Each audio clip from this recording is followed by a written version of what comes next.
কবিতা তেলবাজির তেলে। বাবুটারে বলছি শোনো, মন্দ লোক হইও না যেন কোনোভাবেই কক্ষণো কো, মন্দ লোকের কথা শোনো না কো।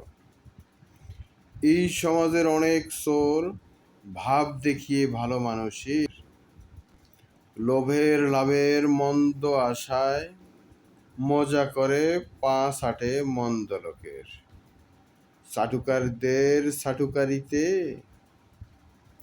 সমাজটা যাচ্ছে উচ্ছন্নেতে। মন্দ লোক তেলবাজির তেলে খুন খারাপি করছে হেসে খেলে। তুমি যদি ভালো হও মন্দ লোকের কমবে এক সাও, কমতে কমতে অবশ্যই একদিন মন্দ লোক হবে দমন, হবে পরাধীন।